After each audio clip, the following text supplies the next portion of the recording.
Sering sekali kita melihat pemandangan di acara-acara umum keluarga, ada seorang yang merengek, menangis, bahkan mungkin tantrum dengan acara yang sedang kita ikuti, dengan acara yang sedang para orang tua ikuti. Hal seperti ini apakah bisa dihindari? Jika bisa dihindari, apa yang harus kita lakukan sebagai orang tua? Simak videonya berikut ini.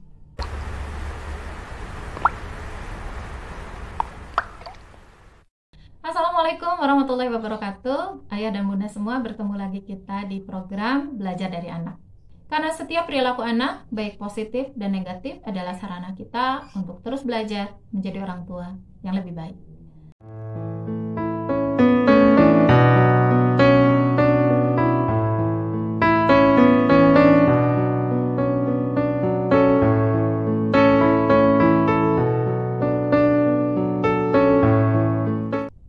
Memiliki anak yang masih kecil mungkin akan menjadi bahan pertimbangan ketika kita akan menghadiri suatu acara besar, acara keluarga, pengajian misalnya, karena sifat mereka atau sikap mereka mungkin di pengajian, sikap mereka di acara itu mungkin tidak bisa kita duga, karena saat berangkat mereka siap untuk tidak merengek dan siap untuk tidak menangis, tetapi ternyata pada kenyataannya di acara itu mereka menangis. Dan anak-anak usia ini tidak melihat situasi. Mereka bisa menangis kapanpun, bisa tantrum kapanpun, dan ya bisa melakukan banyak hal yang bahkan mungkin sudah bisa kita duga karena kita sering mengalaminya. Karena hal itu bukan kali pertama terjadi. Demikian juga pada anak yang sudah remaja dan beranjak dewasa. Mereka juga sebetulnya bisa melakukan bisa mengalami bete yang sama gitu ya di acara kita, apakah itu acara keluarga atau di acara-acara kita. Bahkan timbul keinginan untuk tidak ikut aja acara keluarga, tidak ikut aja acara kita, karena bagi mereka itu sesuatu yang membosankan. Nah, padahal menurut kita itu hal yang penting. Jika masih bayi, Anda hanya perlu melakukan satu hal yang jika ini Anda lakukan, insya Allah tidak akan terjadi yang namanya anak rewel di tempat acara, yaitu memenuhi kebutuhan dan kenyamanannya. Jangan sampai dia lapar, jangan sampai dia haus, dan jangan sampai dia tidak nyaman. Karena bagi bayi yang membuat dia rewel hanyalah ketidaknyamanannya. Dan salah satu ketidaknyamanannya bukan hanya fisik ya ayah bunda, bukan hanya dia kenyang, kemudian dia tidak haredang, misalnya tidak kepanasan atau tidak kedinginan. Hal yang membuat dia nyaman juga adalah suasana hati orang tua, terutama ibunya gitu. Untuk usia bayi hal ini harus diperhatikan. Jadi ketika saat berangkat pun, saat mempersiapkan segala sesuatunya, ini harus persiapan yang memang sudah 100%. Sehingga ibu bayi juga tidak memikirkan banyak hal, dia pergi dengan persiapan yang sempurna, dan ini akan membuat dia nyaman, dan ketika sang ibu nyaman, maka bayi pun akan merasa nyaman. Jadi, persiapkan kepergian dengan optimal. Untuk anak-anak balita biasanya kita akan melakukan perjanjian ya dengan mereka. Janji ya, di sana nggak nangis. Janji ya kalau kamu ikut kamu gak rewel. Janji ya gak pengen jajan dan sebagainya gitu. Ini apakah ini mungkin sudah langkah yang benar ya. Mungkin sudah langkah yang benar. Tetapi yang paling benar adalah mengkomunikasikannya. Jadi ada dua kondisi ya. Yang pertama, anak-anaknya yang pengen ikut. Nah, kalau anak-anak yang pengen ikut, beritahu kepada mereka kondisi acara. Kita acara ini mau apa nih? Apakah hajatan atau apa? Beritahu kepada mereka kondisinya. Mungkin kalau pengajian, mama akan duduk seharian loh di sana. Gitu. Mama akan gini. Apakah kamu siap menjalani semua itu? Kita harus pertama harus beritahukan dulu kondisi acara kita kepada mereka. Gitu ya. Atau mama akan jalan jauh loh. Kamu nanti khawatir capek. Misalnya kalau kita mau belanja. Mama akan keliling-keliling dan mungkin membutuhkan waktu yang lama dan akan membuat kamu mungkin nanti bosan. Yang kedua, kalau kondisinya anak harus ikut, beritahukan kenapa dia harus ikut. Misalnya kalau acara keluarga, semua orang ikut nak di sana, nanti kamu di sini sendirian gak ada teman. gitu ya. Atau di sana kamu akan main dengan siapa saudara yang dia kenal. Di sana kamu akan apa gitu ya. Jadi beritahukan kondisi yang mengharuskan dia untuk hadir.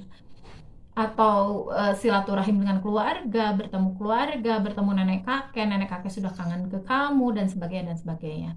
Dan catatan, ini tidak boleh dilakukan ketika mau berangkat, tetapi sehari sebelumnya. Besok akan ada acara apa-apa, atau misalnya kalau acara siang, dari pagi diberitahukan gitu ya, kalau acaranya tidak lama. Tapi kalau acaranya acara besar, misalnya hajatan gitu ya, ini harus diberitahukan beberapa hari sebelumnya, sehingga ketika anak memaksa tidak ikut, itu ada lobby lagi, ada komunikasi lagi yang menimbulkan kesepakatan di antara orang tua dan anak. Yang kedua, untuk anak yang balita dan prasekolah, untuk anak prasekolah, Anda harus mempersiapkan pemenuhan kebutuhannya. Apakah itu mainan yang bisa membuat dia membunuh rasa bosan gitu, atau pakaian ganti supaya dia nanti kalau gerah bisa ganti baju, atau mungkin tisu basah, talak atau kayu putih supaya dia tidak merasa dingin saat cuaca sedang dingin, atau apapun yang menurut Anda harus dipersiapkan. Cemilannya, susunya, dan sebagainya itu harus disiapkan dengan optimal. Selain itu juga harus memberi mereka di tempat kegiatan kita tempat yang nyaman. Misalnya di mobil, tempat duduk yang nyaman, tempat duduk yang tidak kalau bahasa Sunda pas sedek-sedek ya atau di pangku, kalau di bahasa saya di lahun ya, supaya mereka tambah nyaman. Atau apapun yang bisa dilakukan agar mereka merasa nyaman. Intinya, apapun yang membuat mereka tidak nyaman itu akan membuat mereka langsung bad mood.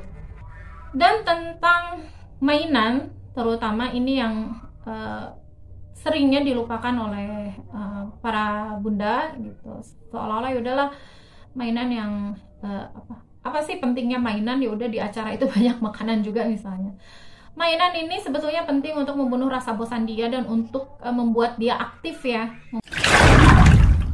Terakhir yang harus diperhatikan agar anak tidak merengek dan tidak bad mood saat ada di kegiatan kita, yaitu dengan tetap memberikan perhatian kepada mereka meskipun kita sedang memiliki kegiatan kita sendiri. Ketika mereka minta perhatian, kita tidak boleh menunda. Ingat, selama acara kita sedang bawa anak, jangan terlalu fokus dengan teman-teman kita, misalnya kalau sedang kumpul, reuni dan sebagainya. Jangan juga terlalu fokus dengan materi, misalnya kalau kita sedang pengajian. Kita harus ingat, ada kesadaran di dalam diri kita, harus selalu ingat bahwa kita sedang membawa anak kita. Maka kenyamanan mereka juga harus kita perhatikan, karena ya bagi kita sendiri kalau tidak nyaman kan tidak akan betah gitu ya. Dan salah satu kenyamanan yang terakhir dan yang paling penting adalah kenyamanan hati mereka, dengan cara mereka tetap mendapatkan perhatian dari kita. Jadi kalau mereka sudah gelisah, kita harus peka gitu. Kalau mereka meminta perhatian kita, meminta sesuatu, kita juga harus peka. Kalau mereka sudah bosan juga kita harus peka. Memang ini mungkin menjadi tidak nyaman, artinya kita tidak senyaman ketika kita meninggalkan anak-anak di rumah. Kita tidak senyaman ketika kita dulu belum mempunyai anak, ketika dulu kita belum menikah. Nah, jangan samakan kondisinya. Jangan pernah menyamakan kondisi kita mengikuti kegiatan ketika belum mempunyai anak dengan sudah punya anak. Pasti akan berbeda. Tetapi disitulah usaha keras Anda, itulah kesabaran Anda, itulah yang justru menjadi proses bagi mereka untuk tumbuh kembang dengan baik, dan proses bagi kita untuk terus berusaha mengoptimalkan diri, memantaskan diri menjadi orang tua yang hebat. Itu saja sharing untuk hari ini, mudah-mudahan bermanfaat. Share kepada keluarga dan teman Anda jika Anda merasa video ini akan bermanfaat bagi mereka. Mohon maaf atas semua kesalahan. Jika ada yang kurang di video ini, Anda boleh memberi masukan di kolom komentar, tentu dengan bahasa yang baik dan sopan. Sekali lagi terima kasih atas perhatiannya. Wassalamualaikum warahmatullahi wabarakatuh.